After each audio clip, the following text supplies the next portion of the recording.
স্বামী স্ত্রীর সম্পর্ক হওয়া উচিত হাত আর হলো যে চোখের মতো। হাত যদি কেটে যায় তাহলে চোখ দিয়ে পানি পড়ে, আর চোখ যদি পানি পড়ে তখন এই হাতে হলো যে মুছে দেয়। স্বামী স্ত্রীর সম্পর্কটা আমার মনে হয় এমন হওয়া উচিত। হাজবেন্ডের যদি ভালোবাসা থাকে তাহলে সবসময় ভালো থাকা যায়। বিয়ের পরে হচ্ছে যদি হাজবেন্ড যদি মেয়েকে যদি সাপোর্ট করে তাহলে আমি মনে করি যে আমার জীবন সুখী। আমি আমার হাজবেন্ডকে নিয়ে অনেক খুশি আছি। বিয়ের পরে যা যা চাইছি আমার হাজবেন্ডের যতটুকু সামর্থ্য আছে আমাকে ততটুকুই দিছে। স্বামী এবং স্ত্রীর সম্পর্ক কেমন হওয়া প্রয়োজন? স্বামী স্ত্রীর সম্পর্ক হওয়া উচিত হাত আর হলো যে চোখের মতো। হাত যদি কেটে যায় তাহলে চোখ দিয়ে পানি পড়ে, আর চোখ যদি পানি পড়ে তখন এই হাতে হলো যে মুছে দেয়। স্বামী স্ত্রীর সম্পর্কটা আমার মনে হয় এমন হওয়া উচিত। আমার কাছে আমার হাজবেন্ড পৃথিবীর সবচেয়ে সেরা, আমি এটা মনে করি।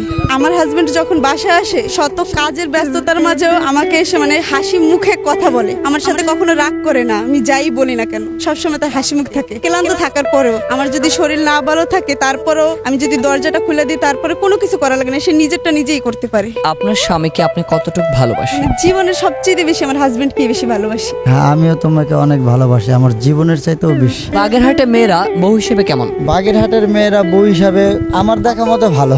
বউ শাশুড়ির সম্পর্ক কেমন হওয়া প্রয়োজন? মেয়ে আর মায়ের মতনই। আমি যদি তাকে মায়ের মতন দেখতে পারি সেও আমাকে মেয়ের মতন মনে করে। আমি বিয়ের পরে তো আমার মা বাবাকে ছেড়ে তার কাছেই আসছি, সে তো আমাকে তার মেয়ের মতনই দেখে। সে মনে করে না যে আমি তার ছেলের বউ।